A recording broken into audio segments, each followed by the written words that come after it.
بسم اللہ الرحمن الرحیم۔ السلام علیکم ورحمۃ اللہ وبرکاتہ۔ غزنی کے عوام نے مجبوراً اپنی زبانوں پر خاموشی کی مہر لگا لی، مگر ان کے دلوں نے گواہی دی کہ نظام شاہ ہمارے محبوب ہیں اور محبوب ہی رہیں گے۔ پھر جب ملکہ غزنی کو اس کے جاسوسوں نے یہ اطلاع دی کہ عوام کی اکثریت اب بھی نظام شاہ کو اپنا روحانی پیشوا سمجھتی ہے، تو ملکہ غزنی کی پیشانی پر کئی شکنیں ابھر آئیں اور طاقت کے چہرے پر نفرت و غضب کا رنگ نمایاں ہو گیا۔ امام تمہارے جوش تقریر، قدرت بیاں اور طاقتور دلائل سب کے سب رائے گاں گئے۔ ملکہ غزنی نے رکن الدین مسعود کو اپنے حضور طلب کرتے ہوئے کہا، ہمارے مخبروں نے اطلاع دی ہے کہ غزنی کی رعایا پر وہ ایک عارضی رد عمل تھا۔ تمہارے بولے ہوئے شک کے بیج کو لوگوں کے عقائد کی زمین نے قبول نہیں کیا۔ غزنی کے عوام کی زبانیں ہمارے قہر و جلال کے باعث گنگ ہو گئی ہیں، مگر ان کے دلوں کے صنم خانے میں ابھی تک نظام شاہ کا بت موجود ہے۔ وہ اس بت کو توڑنے کے بجائے نئے انداز سے آراستہ کر رہے ہیں۔ چند لمحوں کے لیے امام رکن الدین کا چہرہ مسخ ہو کر رہ گیا، مگر وہ ایک زمانہ شناس انسان تھے، اس لیے فوراً ہی اپنے اعصاب پر قابو پاتے ہوئے انتہائی پرزور لہجے میں بولے، ملکہ عالیہ، اگر غزنی کی نادان رعایا نظام شاہ کی مورت کو نئے رنگوں سے آراستہ کر رہی ہے تو پھر آپ اپنا دست اختیار بلند کیجیے اور ایک ہی ضرب سے اس بت کو توڑ ڈالیے۔ امام رکن الدین مسعود ایک ایک لفظ پر زور دے کر کہہ رہے تھے، میں نے تو ملکہ عالیہ سے پہلے ہی عرض کیا تھا کہ اگر نظام شاہ مجمع عام میں صاحبزادہ محمود کے سیاسی وجود کو جھٹلا کر امیر اسماعیل کے اقتدار اعلیٰ کو تسلیم کر لیتا ہے تو پھر اس کی مذہبی بہرہ سے چشم پوشی کرتے ہوئے اس سے ملک بدر کر دیجیے، تاکہ عوام الناس اس فتنے کے اثرات بد سے محفوظ رہ سکیں۔ اس کے برعکس دوسری صورت میں اگر وہ آپ کے حکم کی تعمیل نہیں کرتا تو پھر زندان کے ایک تاریک گوشے میں اس کی نامراد زندگی کا چراغ گل کر دیجیے۔ اس طرح آپ کی سیاسی ضرورت کی تکمیل بھی ہو جائے گی اور غزنی کی تاریخ میں آپ کے نام سے ایک عظیم الشان کارنامہ بھی منسوب ہو جائے گا۔ آنے والی نسلیں ملکہ غزنی کو انتہائی عقیدت و احترام سے یاد کریں گی اور کہنے والے بھی اختیار کہا کریں گے کہ امیر ایلبتگین کے حق پرست اور جانباز بیٹی نے مذہب اسلام کی بڑی خدمت انجام دی اور ہزاروں انسانوں کو گمراہی کے تاریک غار سے نکال کر صحیح عقائد کی تیز روشنی میں کھڑا کر دیا۔ امام رکن الدین مسعود اپنی دستار فضیلت بلند رکھنے کے لیے ملکہ غزنی کو انتہائی غیر دانشمندانہ مشورے دے رہے تھے اور اقتدار کی بھوکی ملکہ بیٹے کی محبت میں نہ صرف اپنی آنکھوں کی روشنی کھو بیٹھی تھی بلکہ اس کی عقل بھی زائل ہو گئی تھی۔ ملکہ غزنی نے نئے سپہ سالار امیر جلال کو بھی طلب کر لیا، کیا تجھے میرے کرم کا اندازہ ہے اور کیا تو ہماری عنایتوں کا شمار کر سکتا ہے؟ ملکہ غزنی نے انتہائی درست لہجے میں امیر جلال کو مخاطب کرتے ہوئے کہا، یہ ادنا خدمتگار ملکہ غزنی کی نوازشات کا شمار تو نہیں کر سکتا۔ امیر جلال کی زبان لڑکھڑا رہی تھی، مگر اس کا اقرار ضرور کر سکتا ہے کہ احسان شناسی کا جذبہ میرے خون میں شامل ہے۔ ملکہ عالیہ کسی بھی حال میں مجھے نمک حرام نہیں پائیں گی، تو پھر نظام شاہ کو ہماری قصیدہ خوانی پر مجبور کر دے۔ ملکہ غزنی کے لہجے سے آگ برس رہی تھی۔ اگر یہ ممکن نہیں تو پھر اس کی زبان کاٹ کر ہمارے حضور میں پیش کر دے۔ ایک بوڑھے قیدی کی زبان کاٹ دینا بہت آسان ہے ملکہ معظمہ، امیر جلال نے نصف قد تک جھکتے ہوئے کہا۔ وہ اپنی صلاحیتوں کے اعتبار سے ایک اوسط درجے کا فوجی تھا، مگر خوشامدانہ عادتوں نے اسے راتوں رات غزنی کا سپہ سالار بنا دیا تھا اور اس وقت بھی وہ اپنی اسی پست فطرت کا بھرپور مظاہرہ کر رہا تھا۔ میں نظام شاہ کو آپ کی قصیدہ خوانی پر اس طرح مجبور کر دوں گا کہ وہ غزنی کے گلی کوچوں میں صرف آپ ہی کی عظمتوں کا کلمہ پڑھا کرے گا، تو پھر جا اور اپنے اس دعوے کا ثبوت پیش کر۔ امیر ایلبتگین کی عاقبت نا اندیش بیٹی نے انتہائی جابرانہ حکم جاری کیا اور سپہ سالار امیر جلال وحشی عزائم کے ساتھ زندان کی طرف روانہ ہو گیا۔ حضرت نظام شاہ رحمۃ اللہ علیہ کے نحیف و نزار جسم پر اس قدر مشق ستم کی گئی کہ ان کا پورا بدن لالا رنگ ہو گیا اور پھر وہ زخموں کی تاب نہ لا کر بے ہوش ہو گئے۔ اپنے ہوش و حواس کھونے سے پہلے نظام شاہ یہی کہتے رہے، میں اسماعیل کو اپنا امیر تسلیم نہیں کروں گا۔ اللہ نے اپنے اس عاجز بندے نظام شاہ کو جس قدر قوت بخشی ہے، میں اسی کے مطابق بار بار کہتا ہوں کہ اسماعیل مسلمانوں کی قیادت کے لائق نہیں۔ اگر اس میں یہ صلاحیت ہوتی تو اپنے خالق کی قسم میں پہلا شخص ہوتا جو سر عام اس کے ہاتھ پر بیعت کرتا، اور اگر تو امیر کی اطاعت کا اقرار نہیں کرتا تو پھر اپنے جاہل عقیدت مندوں کو یہ بات سمجھا دے، امیر جلال نے درندگی کی قبا پہن لی تھی۔ تیرے لیے کام بہت آسان ہے نظام شاہ، اپنی ضعیفی پر رحم کھاؤ اور اپنے انجام کو عبرتناک ہونے سے بچا لے۔ تازیانوں کی کثرت اور تکلیف کی شدت سے نظام شاہ کے چہرے کا رنگ نیلا ہو گیا تھا، مگر وہ پھر بھی مسکرا رہے تھے۔ عہد اپنے خالق سے کیا جائے یا اس کے بندوں سے، عہد بہرحال عہد ہوتا ہے اور عہد شکنی میرا مزاج نہیں۔ جھوٹے اور فانی اقتدار کے نمائندوں، تمہیں کیا معلوم کہ لفظ کسے کہتے ہیں اور لفظ کی آبرو کیا ہوتی ہے؟ اللہ کی بخشی ہوئی زبان کیا ہے اور اسے کس طرح استعمال کیا جاتا ہے؟ میں تو بہت پہلے محمود کے حق میں اہل غزنی کو اپنی زبان دے چکا۔ اگر تم لوگ میری زبان سمجھنے سے قاصر ہو تو پھر اسے مجھ سے جدا کر کے اپنی ملکہ کے حضور پیش کر دو۔ تم یہی تو چاہتے ہو، پھر یہ تعویل اور تاخیر کیوں؟ میں اپنا کام کر چکا، تم بھی اپنا کار سیاست تکمیل تک پہنچاؤ۔ یہ کہہ کر نظام شاہ بے ہوش ہو گئے، اور پھر جب انہیں دوبارہ ہوش آتا تو امیر جلال ان سے امیر اسماعیل کے اطاعت کا مطالبہ کرتا اور نظام شاہ اپنے وہی الفاظ دہرا دیتے۔ کئی دن تک جبر و تشدد کا سلسلہ جاری رہا۔ بالآخر امیر جلال تھک گیا اور اس نے ملکہ غزنی کی خدمت میں حاضر ہو کر کہا، میں اس نامراد بوڑھے کی قوت برداشت پر حیران ہوں ملکہ عالیہ۔ بات کرتے وقت امیر جلال کی آواز لرز رہی تھی۔ اگر میں نے مزید تشدد کیا تو نظام شاہ کے مر جانے کا اندیشہ ہے۔ پھر امیر جلال کی بات سن کر ملکہ غزنی خوفزدہ ہو گئی۔ اس کے اٹھے ہوئے سر کو آپ کے سامنے جھکانے اور اس کی پتھر کی زبان کو آپ کے حق میں نرم کرنے کے لیے بس ایک آخری راستہ باقی رہ گیا ہے۔ سپہ سالار امیر جلال نے لکنت زدہ لہجے میں کہا، ملکہ عالیہ مجھے نظام شاہ کے اہل خانہ کی جانوں پر پورا اختیار دیں، پھر ہو سکتا ہے کہ وہ سرکش بوڑھا آپ سے رحم کی درخواست کرنے لگے۔ آخر تو چاہتا کیا ہے امیر جلال؟ ملکہ غزنی نے حیران ہو کر اپنے سپہ سالار سے پوچھا۔ بعض انسان اپنی ذات کے لیے بہت بے رحم ہوتے ہیں، امیر جلال نے رک رک کر کہا۔ میرے اندازے کے مطابق نظام شاہ بھی انہی انسانوں میں شامل ہے جو اپنی ذات کی نفی کر کے دنیا کے ہر خوف اور لالچ سے بے نیاز ہو جاتے ہیں، یہاں تک کہ اس قسم کے لوگوں کو موت کا خوف بھی ڈرا نہیں سکتا۔ مگر اس کے ساتھ ہی یہ بھی مشاہدہ کیا گیا ہے کہ جب ان کے قریبی عزیزوں پر کوئی مصیبت نازل ہوتی ہے تو وہ شدت جذبات سے مغلوب ہو کر چیخ اٹھتے ہیں، اور پھر ایسے ہی نازک لمحوں میں ان کے اٹل فیصلوں کو تبدیل کیا جا سکتا ہے۔ میں بھی ملکہ عالیہ کے حکم سے نظام شاہ پر انسانی تاریخ کا قدیم ترین تجربہ کرنا چاہتا ہوں، اور تجربہ اس کے سوا کچھ نہیں ہوگا کہ نظام شاہ کے قریبی عزیزوں کو شدید آزار پہنچایا جائے، اور پھر دیکھا جائے کہ اس کے آہنی اعصاب میں لچک اور پتھر کی زبان میں نرمی پیدا ہوتی ہے یا نہیں۔ امیر جلال نے تشدد کے نئے منصوبے کو واضح کرتے ہوئے کہا۔ ملکہ غزنی کچھ دیر تک گہری سوچ میں ڈوبی رہی، پھر اسی قہرناک لہجے میں بولی کہ تم کچھ بھی کرو، میں تو اس کی پتھریلی زبان سے صرف دو الفاظ سننا چاہتی ہوں، اپنے لیے ملکہ عالیہ کا لفظ اور اسماعیل کے لیے امیر معظم کا لفظ۔ بس یہی دو الفاظ میری اولین ضرورت ہیں۔ اگر تم اس ضرورت کی تکمیل نہیں کر سکے تو پھر میں غزنی کے کسی دوسرے شخص کا انتخاب کر لوں گی جو یقیناً تم سے زیادہ ہوشیار اور تشدد پسند ہوگا۔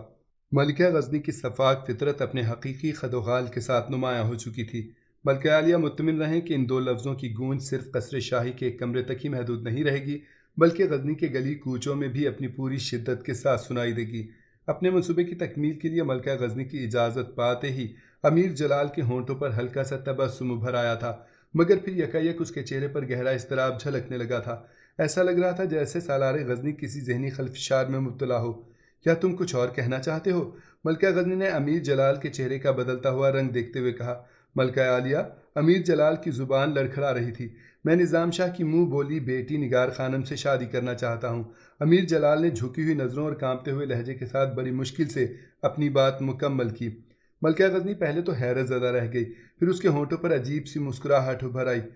تجھے کس نے روکا ہے؟ اپنی شادی کا پیغام بھیج دے، مگر کیا تو نہیں جانتا کہ نگار خانم اسد شیرازی جیسے مرتد اور منافق کی بیٹی ہے؟ میں سب کچھ جانتا ہوں ملکہ عالیہ، مگر یہ میری انا کا مسئلہ ہے۔ یکایک امیر جلال کے چہرے پر نفرت و غضب کی پرچھائیاں لرزنے لگی تھیں اور اس کی رگوں میں دوڑنے والا خون جل اٹھا تھا۔ ملکہ عالیہ اس راز سے بے خبر ہیں کہ میں نے امیر سبکتگین مرحوم کی زندگی میں نگار خانم کے لیے اپنا پیغام بھیجا تھا، مگر اسد شیرازی کی بیٹی نے جس حقارت کے ساتھ میرا پیغام مسترد کر دیا تھا، میں اس ذلت کو آخری سانس تک نہیں بھول سکتا۔ اب ملکہ عالیہ سے میری یہی درخواست ہے کہ وہ اپنے اس ادنا خدمتگار کو سرخرو ہونے کا موقع عنایت فرمائیں۔ مگر یہ شادی حالت جبر میں تو نہیں ہو سکتی، ملکہ غزنی نے کہا۔ کل کی طرح نگار خانم آج بھی انکار کر سکتی ہے، میں اسے اقرار پر مجبور کر دوں گا، امیر جلال نے انتہائی پرجوش لہجے میں کہا۔ نگار خانم سے شادی صرف میرا ذاتی مسئلہ ہی نہیں، اس میں غزنی کے سیاسی مفادات بھی پوشیدہ ہیں۔ میرے پاس یہی آخری ہتھیار ہے، اس سے نظام شاہ کی روحانی شخصیت کو ذبح کیا جا سکتا ہے۔ یکایک ملکہ غزنی کی کشادہ آنکھیں مسرت سے چمکنے لگی تھیں۔ اقتدار کی بھوکی عورت سپہ سالار امیر جلال کے منصوبے کا مفہوم سمجھ گئی تھی، مگر اسے یہ اندازہ نہیں تھا کہ امیر جلال ایک کینہ پرور اور خود غرض انسان ہے جو اپنی نفسانی خواہشات کی تکمیل کے لیے انتہائی پستی میں اتر جانا چاہتا ہے۔ لیکن اچانک ملکہ غزنی پریشان سی نظر آنے لگیں۔ تیری شادی کی خبر سن کر اس شہر کے لوگ تیرے بارے میں کیا رائے قائم کریں گے؟ اگر ان کی زبانوں پر حرف احتجاج آیا کہ ملکہ عالیہ نے ایک بے سہارا لڑکی کو اپنے سپہ سالار کے حوالے کر دیا، یہ راز تو صرف اس کمرے کی دیواروں کے سینے میں پوشیدہ ہے۔ پھر کون کہہ سکتا ہے کہ ملکہ عالیہ نے اس کاروباری ستم میں اپنے سپہ سالار سے تعاون کیا؟ امیر جلال نے ملکہ غزنی کے اندیشوں کو دور کرنے کی غرض سے کہا، اور پھر ایک لعنت زدہ لڑکی کے لیے کون آپ کی عدالت میں احتجاج کرے گا؟ نظام شاہ کے علاوہ پورے شہر میں ایک فرد بھی ایسا نہیں ہے جو اسد شیرازی کی بیٹی کو عزت کی نگاہ سے دیکھتا ہو۔ سپہ سالار امیر جلال کی تعویل سن کر ملکہ غزنی مطمئن نظر آنے لگی۔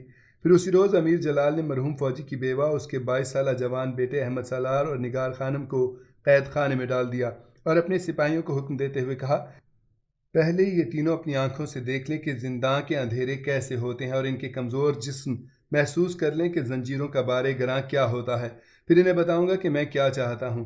ابھی نظام شاہ پر تشدد کا نیا حربہ آزمانے کی تیاریاں ہو رہی تھیں کہ نیشاپور سے قاصد محمود کا خط لے کر غزنی پہنچا۔ ملکہ غزنی نے محمود کا خط پڑھا تو ہذیانی انداز میں چیخنے لگی، موج خون قصر شاہی کی فصیل سے گزر جائے اور غزنی کے در و بام پر موت کا ابدی سکوت طاری ہو جائے، مگر میں اس نافرمان کا یہ مطالبہ تسلیم نہیں کروں گی۔ محمود نے اپنے ایک اہم سیاسی مشیر اور انتہائی معتبر شخص ابوالحسن حموی کے نام یہ خط روانہ کیا تھا اور اسے یہ ہدایت بھی کی تھی کہ اس خفیہ مکتوب کا کسی کو پتہ نہ چلے، مگر ملکہ غزنی کی غیر دانشمندی اور شدید اضطراب نے اس راز کو فاش کر دیا کہ محمود کا قاصد کوئی سیاسی مراسلہ لے کر دارالحکومت پہنچا ہے۔ محمود نے اپنے سیاسی رازداروں کے مشورے سے نہایت ہوشمندانہ اور شائستہ انداز میں 2 خط تحریر کیے تھے۔ ایک خط چھوٹے بھائی اسماعیل کے نام تھا اور دوسرا اپنی سوتیلی ماں کے نام۔ محمود نے اپنے برادر اسماعیل کو مخاطب کرتے ہوئے لکھا تھا، اے عظیم باپ کی خوبصورت نشانی، اے میرے دست بازو اور اے میرے رفیق و ہم سفر، تم پر اللہ کی سلامتی ہو۔ مجھے اس بات کا گلہ نہیں کہ تم نے والد محترم کی بیماری کے سلسلے میں اس قدر کنجوسی کیوں برتی۔ میں نہیں جانتا کہ امیر مرحوم کو کیا بیماری لاحق تھی اور وہ کس حالت میں اس دنیا سے رخصت ہوئے۔ آج یہ احساس کر کے میرے دل میں ناقابل بیان درد اٹھتا ہے کہ میں اپنے باپ کے بستر علالت کے قریب موجود نہیں تھا۔ کاش میں آخری وقت میں اس عظیم شخص کی تھوڑی خدمت کر کے اپنے نامہ اعمال کو روشن کر لیتا، جو صرف باپ ہی نہیں، میرا محسن بھی تھا، آقا اور دوست بھی۔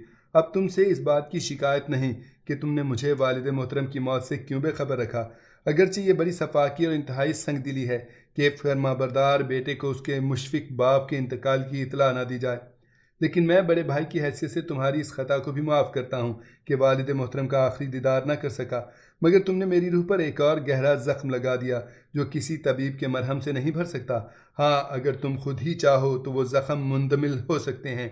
میں نہیں جانتا کہ اس وقت تمہارے مشیر کون ہیں اور تم کن لوگوں کے ہاتھوں کا کھلونا بنے ہوئے ہو۔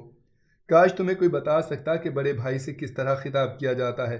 تم نے مذہبی رواداری کو تو پامال کر ہی ڈالا ہے، مگر افسوس کہ دنیا داری کی رسم بھی نہیں نبھا سکے۔ کیا تمہیں خط لکھتے وقت یاد نہیں رہا کہ تم ایک اعلیٰ ظرف کے بیٹے ہو؟ تمہاری طرف سے جس خود غرضی اور سنگدلی کا مظاہرہ کیا گیا ہے، اس کی توقع ایک جاہل اور نیچ گھرانے کے کسی فرد سے بھی نہیں کی جا سکتی۔ تمہیں سب سے پہلے امیر مرحوم کی وفات کے سلسلے میں تعزیت کا اظہار کرنا چاہیے تھا، مگر تم نے تمام مذہبی اور معاشرتی رسموں کو بالائے طاق رکھتے ہوئے صرف اپنے حق وراثت کا مطالبہ کیا۔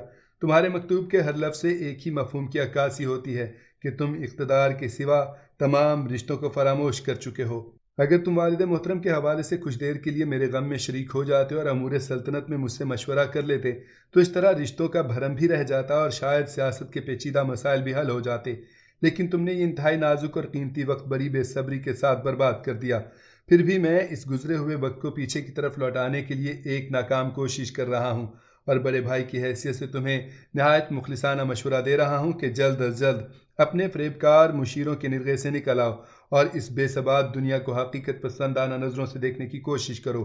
اگر تم نے مجھ سے حسن ظن رکھا اور میرے خط کو برادرانہ زاویہ نگاہ سے دیکھا تو بہت ممکن ہے کہ ہم دونوں مل کر اس خوشگوار وقت کو واپس لے آئیں جب ہمارے درمیان اختلافات کی پتھر کی دیوار تو کجا کوئی دھندلی سی لکیر بھی موجود نہیں تھی۔ بہت سی امیدوں کے ساتھ جواب کا منتظر، تمہارا بڑا بھائی محمود۔ دوسرے خط میں محمود نے اپنی سوتیلی ماں کے نام تحریر کیا تھا، مادر مہربان، مجھے پاس ادب ہے، اس لیے آپ سے کوئی شکایت بھی نہیں کر سکتا، مگر اس قدر لب کشائی کی گستاخی ضرور کروں گا کہ والد محترم کی آنکھیں بند ہوتے ہی آپ نے مجھ پر اپنی محبتوں کا دروازہ بھی بند کر دیا۔ میں تو منتظر تھا کہ آپ کی بے مثال شفقتوں میں ڈوبی ہوئی تحریر پڑھ کر میری سوگوار اور اذیتناک تنہائیاں دور ہو جائیں گی، مگر آپ نے تو اپنے اس دور افتادہ بیٹے کی تالیف قلب کے لیے ایک لفظ بھی نہیں لکھا۔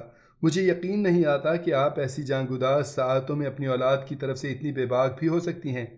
میرا اللہ گواہ ہے کہ میں نے ایک ماں کی شخصیت کا یہ پہلو آج تک نہیں دیکھا تھا